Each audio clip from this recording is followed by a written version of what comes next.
Zapraszam tu na początek i przekazuję głos panu profesorowi, ale w trosce o sprawny przebieg zapraszam jako pierwszą panią Klaudię Ćwiklińską, absolwent zdrowia publicznego, jako niezbędny członek zespołu sprawującego opiekę nad pacjentem. Dziękuję. Zapraszamy.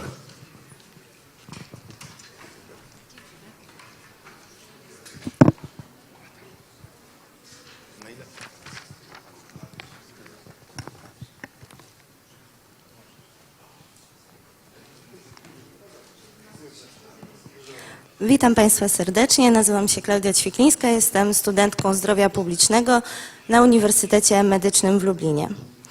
W mojej prezentacji postaram się pokazać moje stanowisko wobec tego, kim jest absolwent zdrowia publicznego. W trakcie trwania studiów wielokrotnie słyszę pytanie, kim jest absolwent zdrowia publicznego? Jakie pełniłby funkcje absolwent zdrowia publicznego? Jak nazywałby się ten zawód? I na jakim stanowisku widzimy siebie my, studenci, po ukończeniu studiów?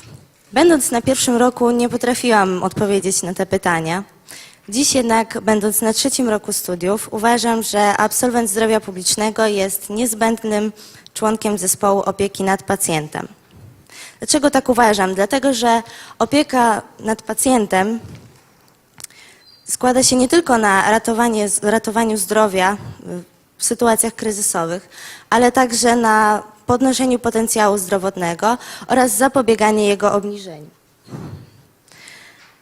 Należy pamiętać, że pacjent w tej sytuacji jest najważniejszym ogniwem. To od niego głównie zależy, to on głównie jest odpowiedzialny za swoje zdrowie. Dlatego trzeba podjąć wszelkie działania, aby świadomie on dysponował swoim potencjałem zdrowotnym i to na nim należy skupić swoją uwagę.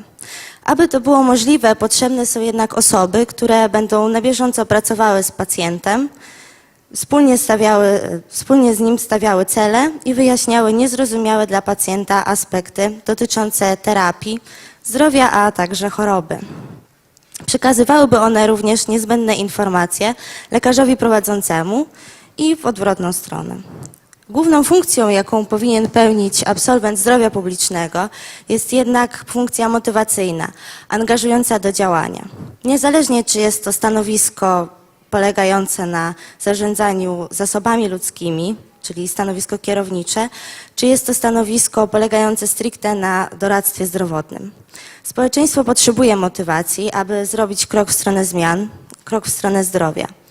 Aby te działania były jednak skuteczne, ważne jest, aby poznać prawdziwe motywy działań pacjenta. Wtedy łatwiej jest określić cel, który usatysfakcjonowałby również jego, tak aby to nie był nasz cel, tylko pacjenta.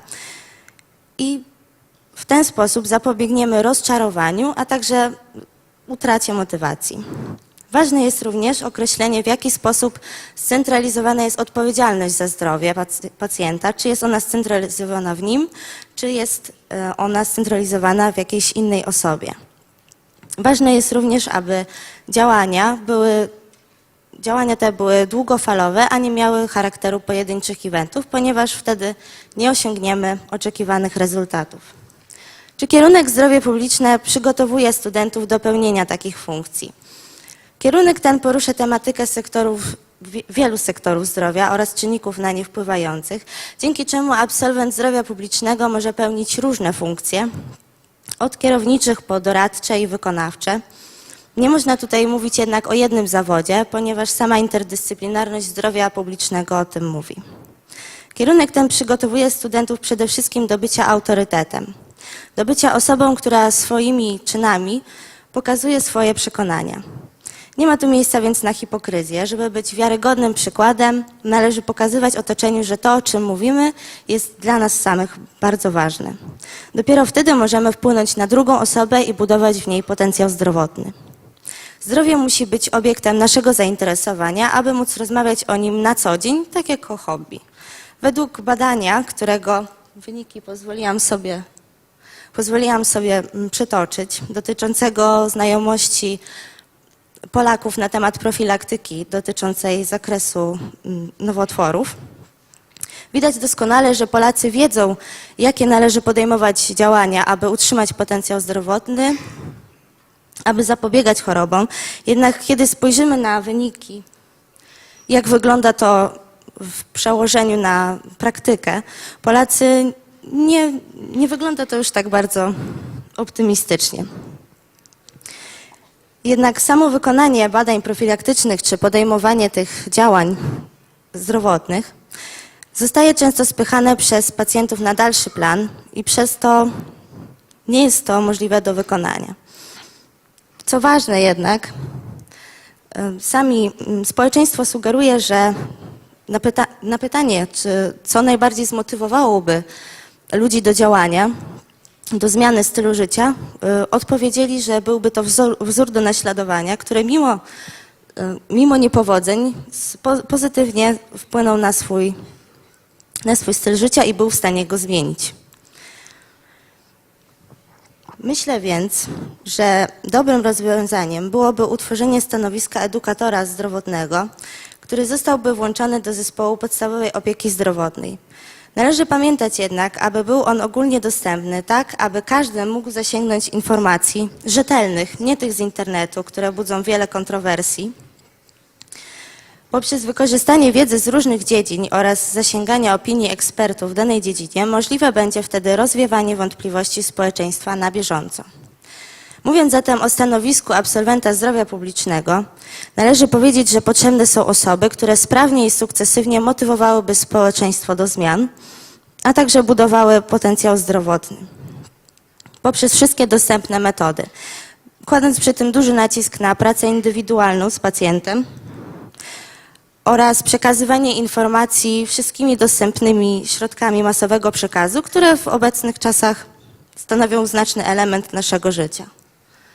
Podsumowując, absolwent zdrowia publicznego jest nieodzownym elementem zespołu sprawującego opiekę nad pacjentem i ze względu na interdyscyplinarność wiedzy, jaką posiada, może zajmować różne stanowiska oraz pełnić funkcje, które uzupełnią braki kadrowe w opiece zdrowotnej i pozwolą na sprawne zarządzanie zasobami ludzkimi i zdrowotnymi.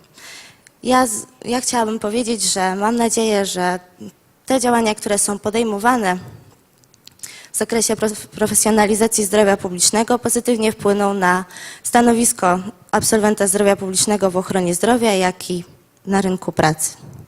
Dziękuję bardzo. Dziękuję bardzo.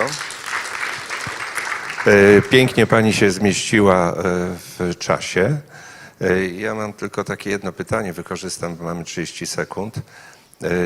Jeżeli szpital ma na przykład 1000 łóżek, to ilu by pani widziała takich edukatorów z zakresu zdrowia publicznego? Tylu, na ile jest to możliwe, ponieważ nawet jeden mógłby wiele zdziałać. Właśnie prawda? to chciałem usłyszeć, że kropla drąży kamień Tak. siłą, lecz częstym padaniem i czasami warto zacząć od niewielkich zasobów kadrowych, ale Oczywiście. jest to niewątpliwie ciekawy kierunek, który pani zaproponowała do dalszych dyskusji. Dziękuję. Dziękuję. Prosimy, dziękujemy jeszcze raz. Prosimy pana Macieja Furmana.